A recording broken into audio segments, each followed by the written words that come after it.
Good morning, and thank you all for being here. Today, the committee continues its oversight of the federal government's use of suspension and debarment, a process that is supposed to prevent taxpayers' money from going to the bad apples of the contracting world. Suspension and debarment can be an effective tool for federal agencies to ensure contractor performance. Unfortunately, as we will hear today, the suspension and debarment tools often goes unused, quietly rusting away in the procurement toolbox. More than $500 billion of the taxpayers' money goes to federal contractors each year. It is a massive job to ensure that billions of dollars in taxpayers' money is spent effectively and wisely, and that federal dollars do not go to the incompetent and the unproductive, the con men and the con women. Suspension and debarment is the last line of defense against fraud and abuse, and should only be used in the most serious cases. But suspension and debarment only protects our government if agencies use it. In February last year, we held a hearing on the operation and use of excluded parties list system. We found that some government agencies were ignoring federal regulations by awarding funds to individuals or businesses that had been suspended or debarred. We also found that federal agencies took far too long to suspend or debar if they did it at all. Now, a year later, it seems little has changed. In three separate reports, the Inspector General of the Department of Homeland Security, the Department of Transportation, and the U.S. Agency for International Development found that their respective agencies have failed to use the suspension and debarment system or have been so slow in using that the poor performers raked in millions and millions and millions in the time period. For example, the DOT and IG found that on average, it took DOT 300 days to reach a suspension decision and 415 days to process a debarment decision. These decisions are supposed to be made within 45 days. In one such delay, the IG found that one Kentucky company committed contract fraud by bribing an official to receive bid information. During the 10 months it took DOT to suspend this company, they received $24 million in Recovery Act funds. Similarly, at DHS, the IG found that DHS had only 10 debarment cases in 4 years, an incredibly low number for an agency that spends an enormous percentage of its budget through contracting. In one glaring example, there were no debarment actions by FEMA, an agency that had well-publicized problems with contractors during Hurricane Katrina. That, to me, is very interesting. Unfortunately, the news isn't much better at USAID. The IG found that GA Paper International and Ramtech Overseas Incorporated admitted that they had submitted more than 100 false claims for reimbursement. Though they agreed to pay $1.3 million to the government, USAID never initiated a suspension or debarment action. If you aren't going to suspend or debar contractors for fraud, what does it take?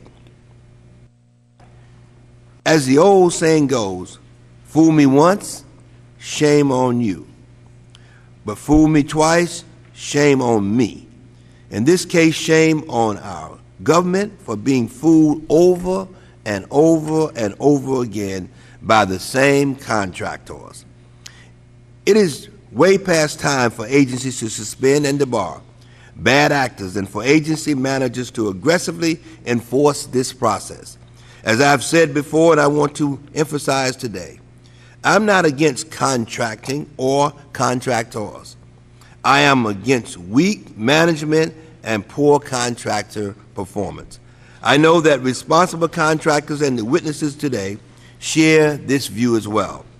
The failure to enforce the law against bad actors is unfair to responsible companies, and it is unfair to the taxpayers whose money we're using.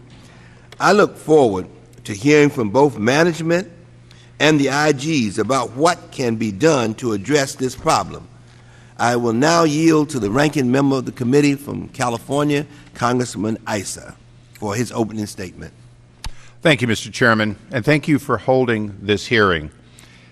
As you recall, the first hearing held by this committee after you became chairman was on substantially the same subject.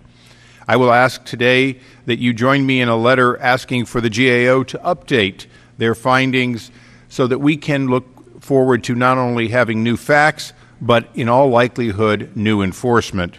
Without objection, I will join you on that. Thank you, Mr. Chairman. The goal of today's hearing is not just to shed light on an ongoing issue, but to make sure that the industry of both contractors and the government agencies that oversee those contractors realize that the time, as the chairman said, is long overdue to bring about quick and predictable disbarment and suspension. Each of us may have different examples of those entities which should be suspended or debarred. The truth is, all of the chairman's likely candidates should be scrutinized and either cleared or taken off the rolls, and all of my candidates, I suspect, should be either evaluated and cleared or taken off the rolls. It is, in fact, in my opinion, every single contractor's responsibility to live up to a high standard, and if there's any question from any quarter as to their conduct, it should be thoroughly investigated. Just yesterday, at the chairman's directive, we reviewed the question of both contractors and private individuals, either employees or government contractors, who are seriously delinquent in their taxes, whether they should also be ineligible for contract or even employment. Although there is not bipartisan support on how to achieve this, there is bipartisan recognition that bad actors make for bad government. Mr. Chairman, I will delve slightly into one partisan example, but I do so for a reason. We in the Congress voted on a bipartisan and overwhelming basis in the House and the Senate to defund ACORN. Whether we agree with federal court decisions now pending or not, it is clear that some members of the court believe that the Association of Community Organizations for Reform Now, better known as ACORN, in their opinion, cannot be defunded by congressional fiat. That begs the real question. Why is it there were people repeatedly breaking laws, being indicted, and even convicted, and still operating within that organization? In fact, funds still being received even after it was shown that funds of the federal government had been embezzled and covered up. This is an example where, from this dais, we cannot bring about effective enforcement. We should not, on a regular basis, take up the question of any company or any organization. But in order to live to that expectation that I think the chairman and I want us to do, which is to never again have a House floor vote or a Senate vote related to defunding an organization, we must call on our agencies to do their job not only better, but much quicker. So, Mr. Chairman, my apologies for something which has often been considered to be partisan, but I believe that that partisanship would have been completely unnecessary, and tough votes for people on both sides would have been unnecessary if, in fact, the use of these tools had been aggressive. None of us would have questioned if an organization or an individual had been reviewed and properly cleared, but to not be reviewed, to go on receiving additional funds by any organization, including contractors and, quite frankly, even the continuation of federal employees, must in fact reach a higher standard, one that the chairman made clear by having his first hearing on this subject and is making clear today by having an additional hearing. So I join with the chairman in all of his remarks and yield back the balance of my time. Thank you very much. I thank the gentleman from California for his statement, and also thank him for the work that he has done, on this issue as well. Thank you. At this time, we will now. I yield to the. Let me check if anyone else has an opening statement. I yield to the gentleman from. Thank you so much, Mr. Towns, Mr. Chairman, for yielding. And as the Republican leader of the Transportation and Infrastructure Committee, I take particular interest in today's hearing, and thank you for holding it. And I wish we were doing an even better job in our committee, Transportation and Infrastructure. We do have a lot of responsibility as the largest committee in Congress and a lot of oversight. But I'm particularly interested in what you have found here, and it does give me great concern. We have tried to conduct a regular overview of the stimulus dollars, and I think that's very important because it was a huge amount of money. I think now it's scored at somewhere around $862 billion. Today, the president has is going to sign a so-called jobs bill at $17 billion or $18 billion, however you figure it. And it also has a high emphasis on infrastructure and T&I projects. First of all, I'm deeply concerned about getting that money out. To date, as of March 3rd, the last report I had from our committee staff, of $48 billion in stimulus money that went through the Department of Transportation of the $862 billion, the $48 billion, only 18% had gotten out, which gives me great angst about what the president's going to sign today, a much smaller amount, even getting that money out, and people not having jobs. My state rose in unemployment in the January report to one of the top 10. But the difficulty in getting money out is one thing, oversight is another thing, but then to find out that the Department of Transportation is not being a good overseer of those contractors and those vendors who are getting some of this money. And if you read the report, and again, this is a very shocking report that's come out by the Inspector General of DOT. It takes so long that to disbar someone or find them ineligible that we may have in fact already given, and I have some reports, and I'm having our staff investigate it. We may have given money to people who should not be participating in this process. So we aren't getting the money out. We're possibly giving the money to people who shouldn't be eligible players in this. And again, it's deeply concerning and frustrating from our standpoint. But I thank you for conducting this hearing. We're going to dedicate some of our investigative staff to going after folks who now we're learning, again, possibly should have been disbarred or disallowed in this process from receiving money, who may have received that money. And we intend to also bring this report to our DOT and T&I committee, and we'll continue to follow this. But appreciate again your work, both the Inspector General and this committee. Thank you. I thank the gentleman from Florida for his statement. Now, this time we will introduce our panel of witnesses. Mr. Calvin Scoville, III, Inspector General of the United States Department of Transportation. Welcome. Mr. Richard L. Skinner, Inspector General for the United States Department of Homeland Security. Welcome. Mr. Donald A. Gambetesa, Inspector General for the United States Agency for International Development. Welcome. Mr. Gregory H. Woods, Deputy General Counsel for the United States Department of Transportation. Ms. Elaine C. Duke, Undersecretary for the Management of United States Department of Homeland Security. Welcome.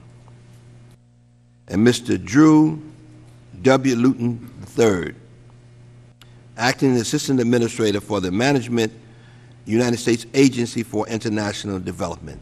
Let me welcome all of you to the committee. It's a long-standing policy that we swear all of our witnesses in. So if you would stand and raise your right hand. Do you solemnly swear to tell the truth and nothing but the truth? If so, answer in the affirmative. Right, you may be seated. Let the record reflect that the witnesses all answered in the affirmative.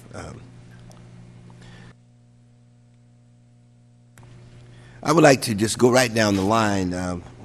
As you know, the procedure is that the light starts out on green, then it goes to yellow, which means start winding down, and then it goes to red. Everywhere in America, red means stop.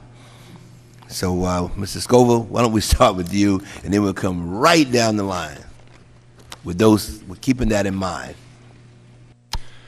Mr. Chairman, Ranking Member Issa, members of the committee, thank you for inviting me here today to testify on DOT's suspension and debarment program. Over the last 4 years, the Department's contract and grant obligations averaged $56 billion annually. Given the significant dollars at stake, plus an additional $48 billion in ERA funds, it is imperative that parties who should be suspended or debarred not receive federal contracts and grants. However, weaknesses in DOT's S&D program make these funds vulnerable to unethical, dishonest, or otherwise irresponsible parties. Today I will focus on two major weaknesses. First, delays in DOT's S&D decisions and reporting, and second, the lack of effective management controls and oversight. These weaknesses were found at the Federal Highway Administration, Federal Aviation Administration, and Federal Transit Administration, which together represented more than 90% of DOT's S&D activity over a recent 3-year period. Over the past 2 years, we have reported on major delays in DOT's S&D decisions and reporting. Our work found that on average, the operating administrations we reviewed took over 300 days to reach a suspension decision, and over 400 days to reach a debarment decision. In one recent case, Federal Highways took 10 months after receipt of our suspension referral to suspend individuals charged with bribery, conspiracy, theft, and obstruction of justice. Federal Highways' delay in making a suspension decision resulted in the Commonwealth of Kentucky awarding $24 million in ERA-funded contracts to companies that we believe met the legal test to be considered affiliates of these individuals. Several factors contribute to these delays. First, operating administrations generally do not... Expired. I now yield to the 5 minutes to the gentleman from Illinois, Mr. Quigley. Thank you, Mr. Chairman. Ladies and gentlemen, I guess I'm inclined to ask about specific issues such as once an entity has been suspended or debarred, they must be entered into the EPLS system within 5 days. That doesn't include those that are terminated, which seems to be a shortcoming here. But listening to you and the fact that we're here the second time in a year going over the exact same things, I guess I wonder, to an extent, if you were in my place, what difference does it make?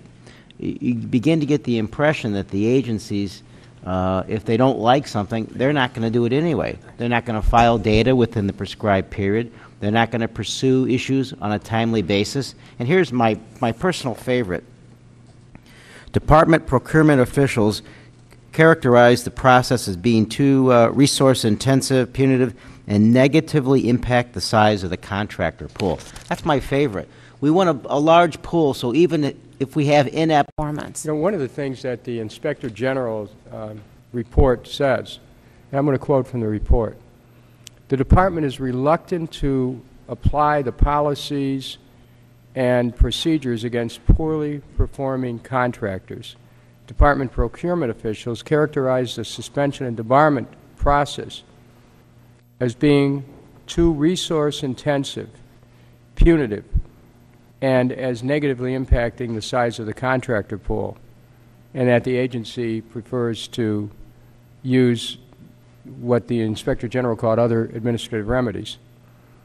Now, would you agree that the suspension and debarment procedure is intended to be punitive, and that there are cases in which contractors ought to be punished for egregious violations of law? The suspension and debarment system is to protect the government, and that's what I think its principal Is what? purpose is, to protect the government and the taxpayers' dollars. Well, I know that, but I'm trying to get some response from you about do you feel you have enough resources to pursue debarment, or are you not able to do it because you just can't get into debarment cases because they're so costly? What's your philosophy on that? Would you rather not get into debarment issues and just use administrative? No, that's discipline? not true. In terms of, I think what Mr. Skinner said earlier about the startup of the Department of Homeland Security and the shortage of the resources did contribute significantly. It's very time-consuming to record past performance and to do the full complement of contract administration. And I think we're working towards two things. One is getting resources on the management side. I think the second area we're looking for is focusing not just on speed but doing business well, as Mr. Skinner said. Mr. Chairman, my time's expired, but I'd ask the chair that if the chair would join me in a request for information about the status of Blackwater and/or XZ with respect to Homeland Security. Without objection, be delighted to do so. I now yield 5 minutes to the gentlewoman from California, Congresswoman Spear. Thank you, Mr. Chairman. And I want to applaud you for holding this hearing today. I think if this committee dedicated the next 6 months to really improving the response by these agencies, we would have done a great service to the American people. I believe that this is simply scandalous. To think that a company that actually pled guilty in 2005, continued to receive payments by the federal government for 2 additional years before any action was taken to disbar it is absolutely unacceptable. There is no way that you can justify that under any set of circumstances. Now, I believe that part of the problem is that the Inspector Generals don't have any teeth.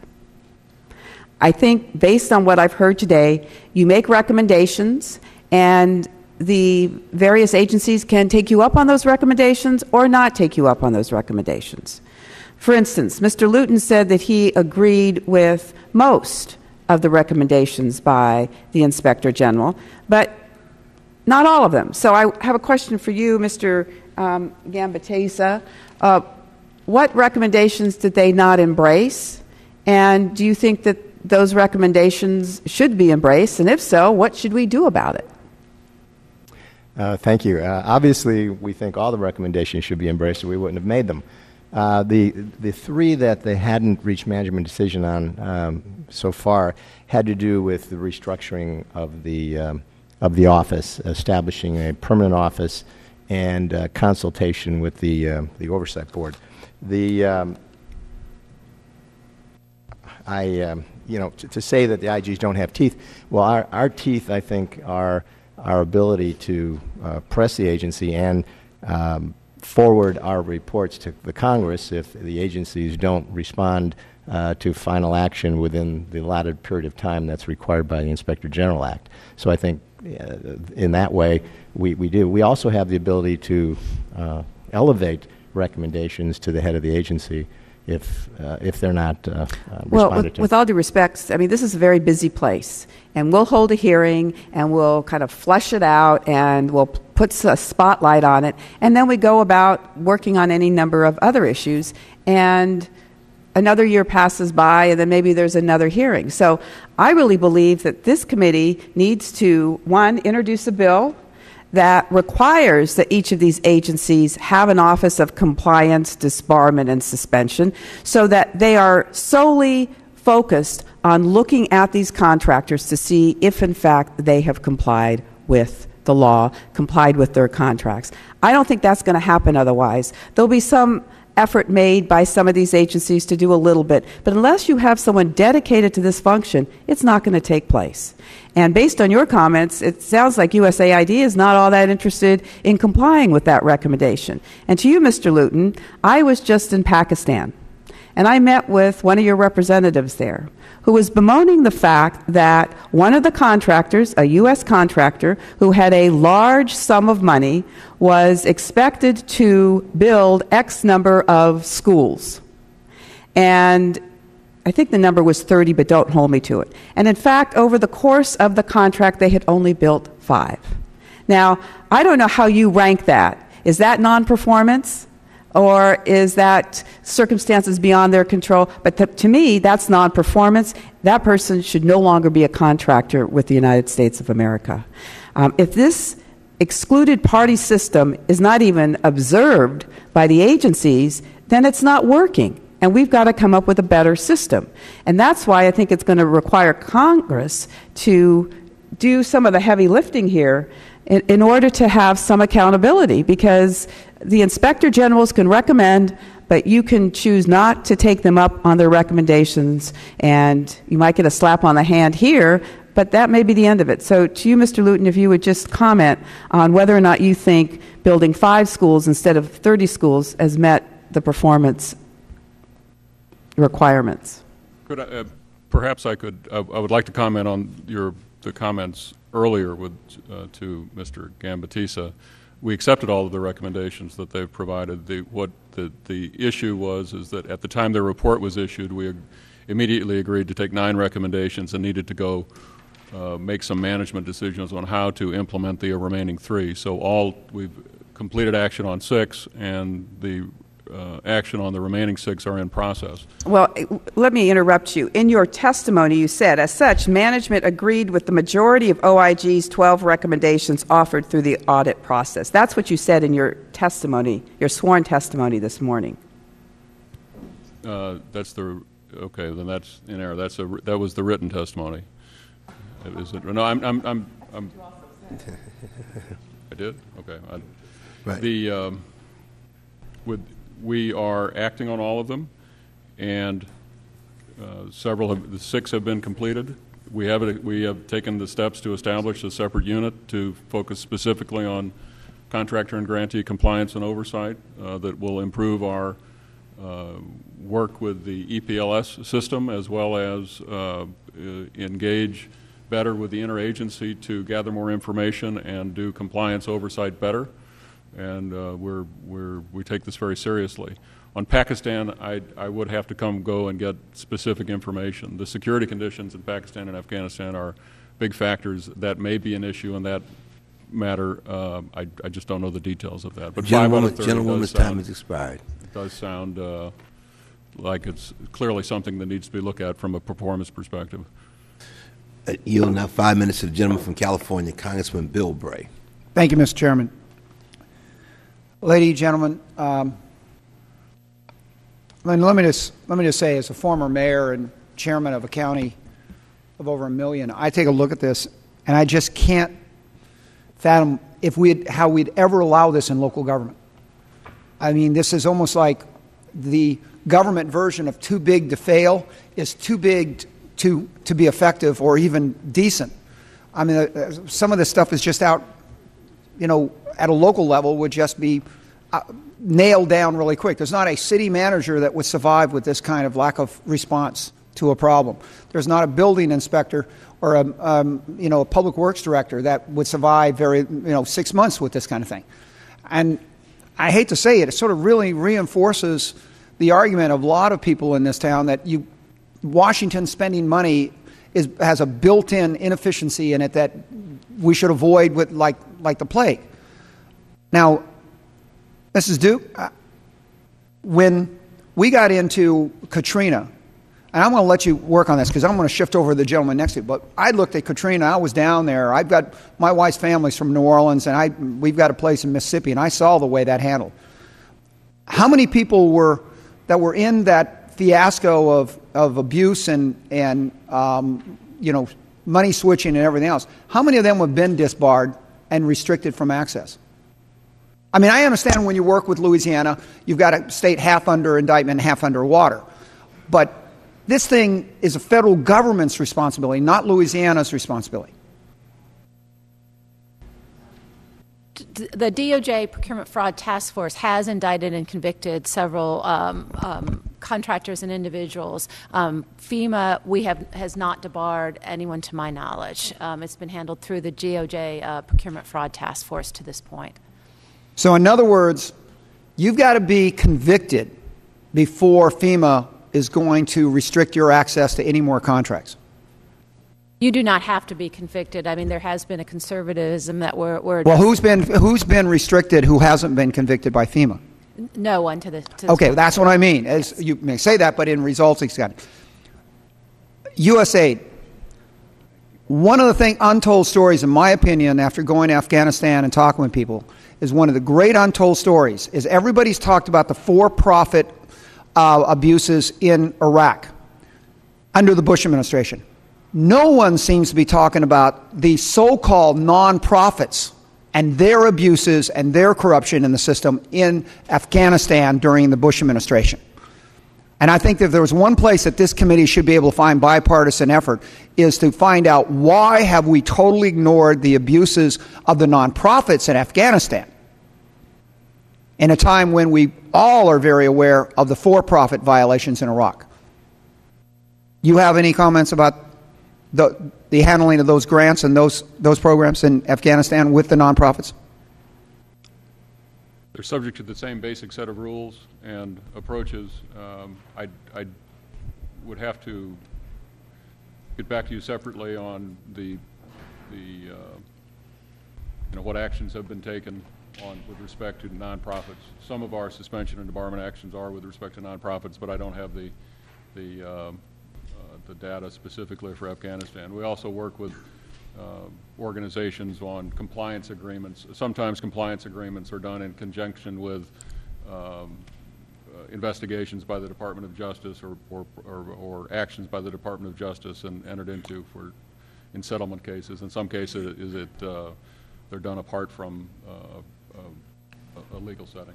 Okay, and let me just all of us should be responsible for this, but wouldn't you admit that Congress, the oversight agencies, the media have not given the same attention to corruption or abuses in the nonprofits, especially in Afghanistan, that has been focused on the for-profits in other countries? Wouldn't you agree that culturally, at least in the major appearance, is that the same hard standard is not being applied to nonprofits as it has been, at least from the media and the attention by Congress, if not by the agencies themselves, that we've done with the for-profits? I'm doing a sort of a quick mental scan of news articles and so on, and that there may be that impression, but that is not our approach with respect to, we should be treating them the same as federal dollars. Would the gentleman yield? Yes, I yield. Just a quick follow-up. Ms. Duke, if I understood you correctly, as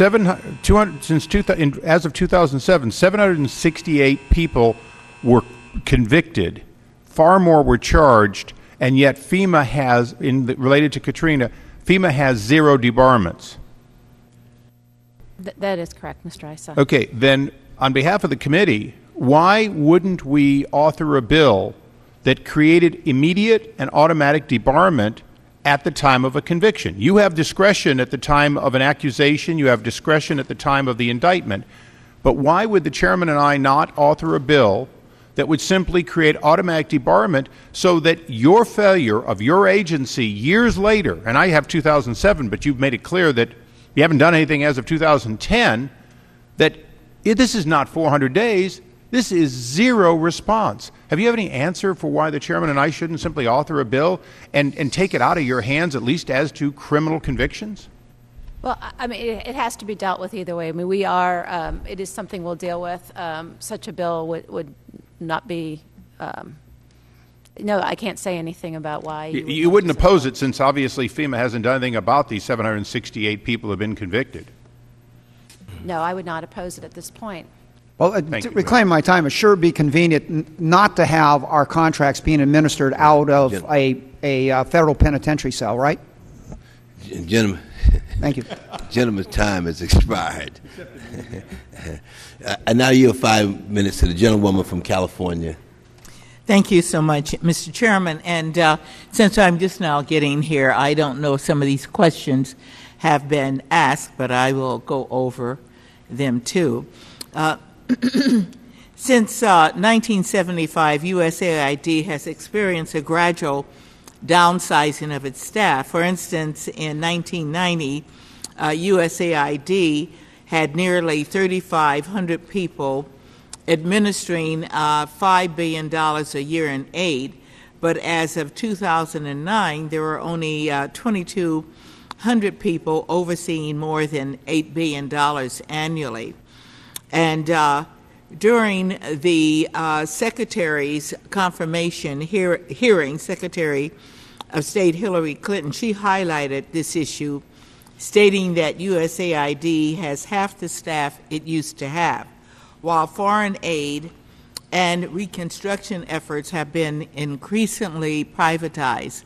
And how would you say the decrease in staff has affected USAID's ability to optimally implement federal acquisition regulations? And let me ask Mr. Gambatese if you can respond. Yes, thank you. In other audits also that we've performed over the last few years, we found that there was a lack of staffing in the contracting area, and we've made recommendations to the agency for that improvement, and they have taken action to hire contracting officers and contracting officer technical representatives and others to oversee contracting problems. There was also a problem with training of contracting officers we found in a previous audit report, not this one with suspension and debarment. And they have taken action on a number of those issues. Can you bring the mic closer I'm to sorry. you? I won't speak for Mr. Luton, but in this specific audit and suspension and debarment, it wasn't specifically brought out that the problem was lack of staffing. However, the way the office is structured with a small number of individuals doing a number of different jobs, one would have to say that they need more people to do the job more effectively. I mean, even though we didn't really look at that specifically in the audit, one could draw that conclusion. Mr. Luton. Yes, we have in recent years received the funding and focused our attention on hiring additional staff, particularly foreign service officers. This will include a substantial number of foreign service officers in what you might call the stewardship backstops, contracting officers, financial controllers, administrative managers, as well as in technical specialties, because they're involved in procurement and grant making as well. This is going to put us in a better position to manage the process of planning and executing programs, engage more directly, just provide better oversight. There are a number of components to oversight in federal procurement and grant making. Suspension and debarment is part of it, but the rest of it is really important too, and we're putting ourselves in a better position to manage the resources, the increase in program resources that have been provided in recent years. So it's something that has received attention in the last 3 fiscal years, and we're acting on that to build the capacity back towards where it should be.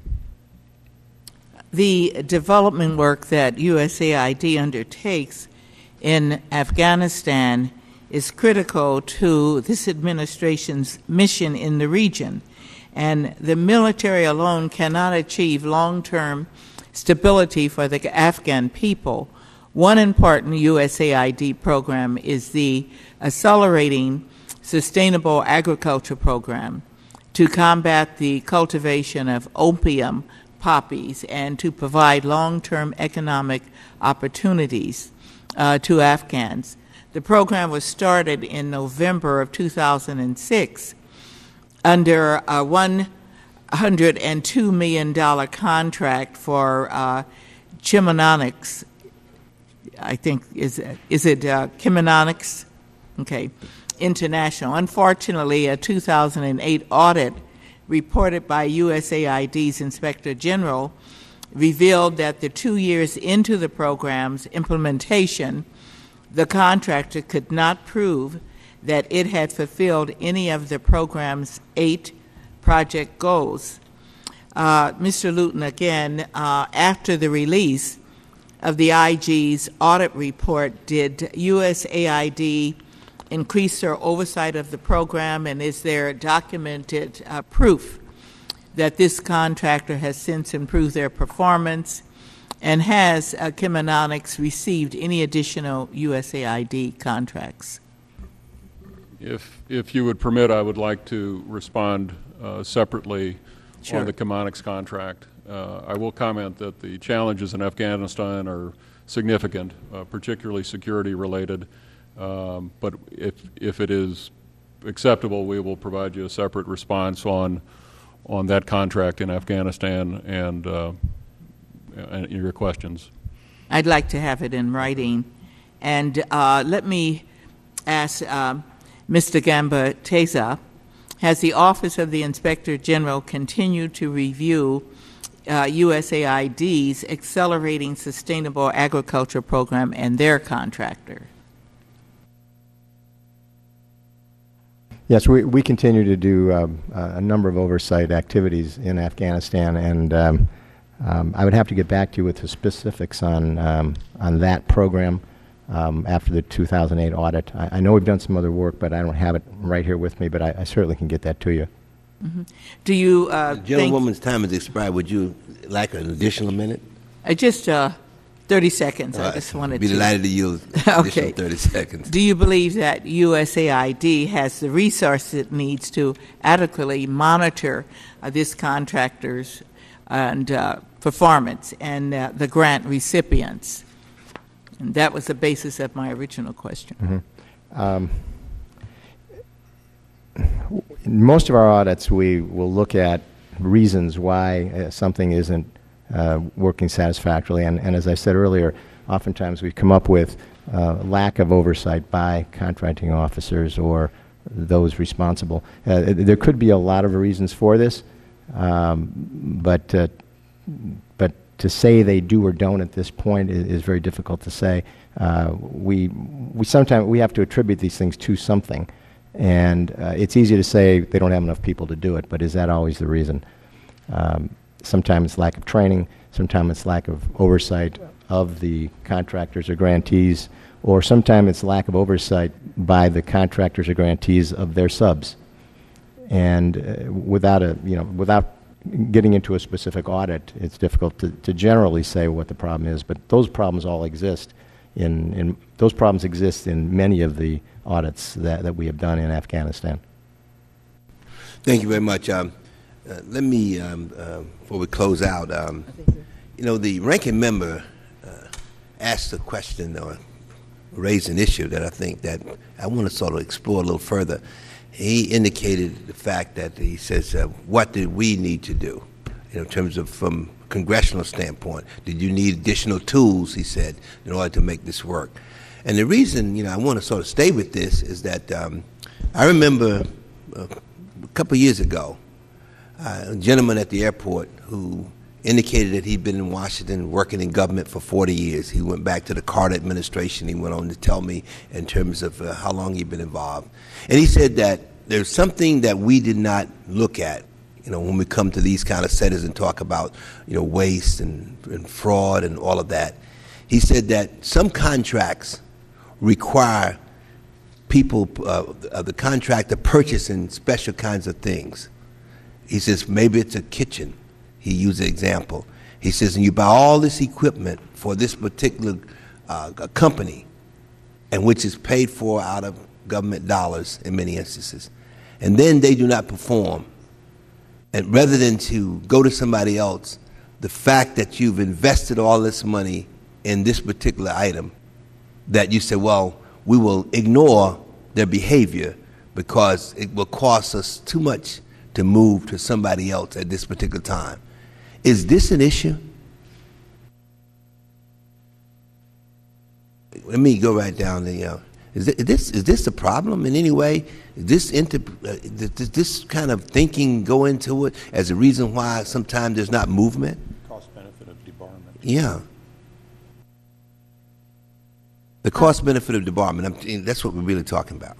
No, it should. I mean, there are provisions that if you suspend or debar a contractor, that you can reprocure and actually charge those costs back. So if it's happening, it should not be happening that way, because we do have the ability to both deal with that contract or terminate that contract for default and recoup the taxpayers' dollars in an effective way. But is the fact that it's a long process, does that come into play as to why you don't do certain? I'm trying to get a picture here why certain things are not happening. Mr. Chairman, I will have to say that I think that the acquisition workforce federal-wide is under-resourced, and there was an indication or a question earlier that I didn't get a chance to answer. Is it incompetence? I believe we have an extremely competent acquisition workforce in DHS. There is a shortage of people.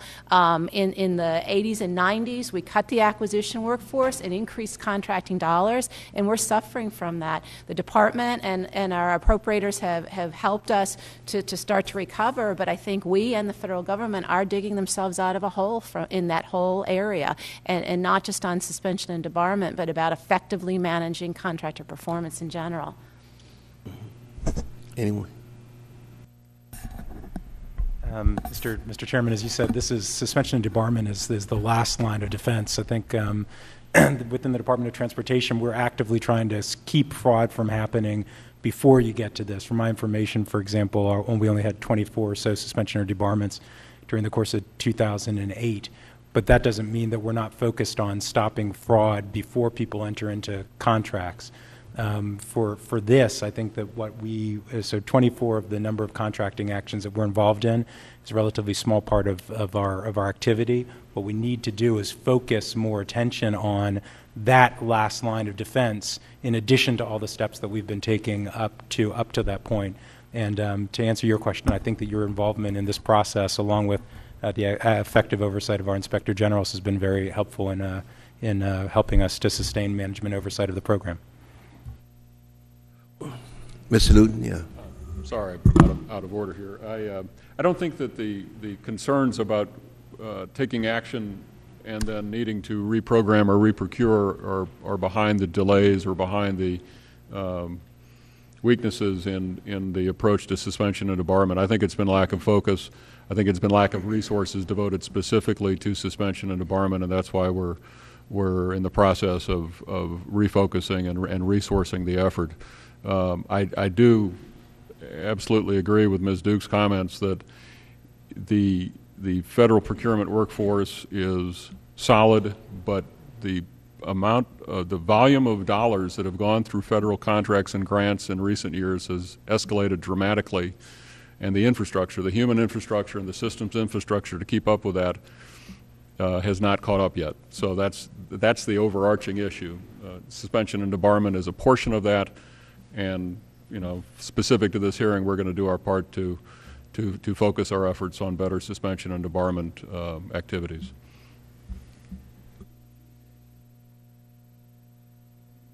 Let me thank you for your testimony this morning, and to say to you that we really need to do better, and we're willing to work with you to do better. And there's just something that we need to do. I know a couple of members mentioned possible legislation. I'm not there yet, but the point of the matter is that we have to make certain that tax dollars are not wasted. I mean, we have an obligation and responsibility to make certain that the money goes to do the kind of things that we're saying they're going to do. So I want to thank you again for your testimony and let you know that we will be following up on this because we see it as being very, very serious. And the fact that not too much is happening. So when you have a situation where not too much is happening, people continue to do whatever it is and without any corrections. So the point is that we need your help in that regard. And, of course, the inspectors, that when they make recommendations, I think we should take them very, very seriously. So thank you again for your testimony. Thank you.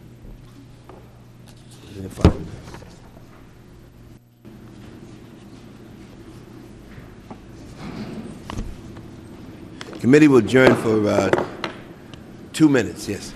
Thank you very much. Thank you.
We haven't gotten cable.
The bills include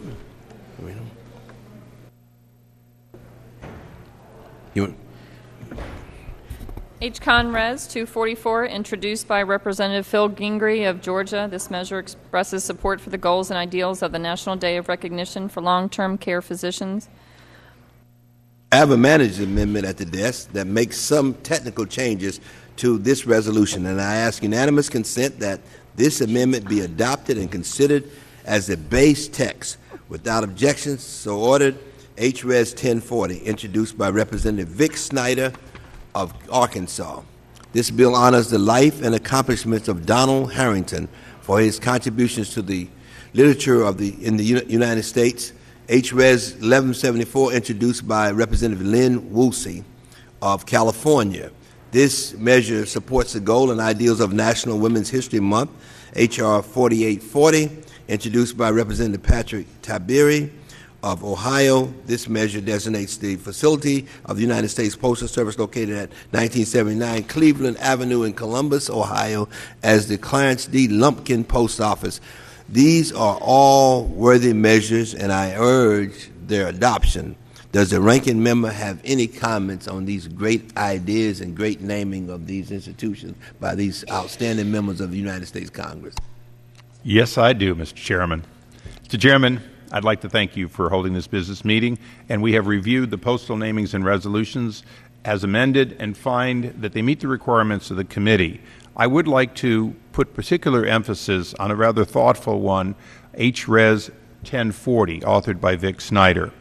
As I reviewed the accomplishments of Donald Harrington, I found a life story that I believe is an example of where when Congress takes a moment to note the life and accomplishments of individuals, it costs us virtually nothing. One might say it even fills the empty time, so often on the floor. But when I looked at a man who, as a 12-year-old, lost his hearing and yet did not lose his ability to think and to create, whether it was his first novel, The Cherry Pit, or the more than a dozen additional novels he authored throughout his life, he did represent somebody who overcame adversity and who added to the enjoyment of generations before us and generations to come. So I'd like to thank the chairman, but particularly note Mr. Snyder's attentiveness to this individual after his passing. And with that, I yield back and urge support for all the bills. I thank the gentleman from California, ranking member, for his statement. I ask unanimous consent that the measures previously described be reported favorably by the committee without objections. So ordered. This concludes our business for today. The committee stands adjourned.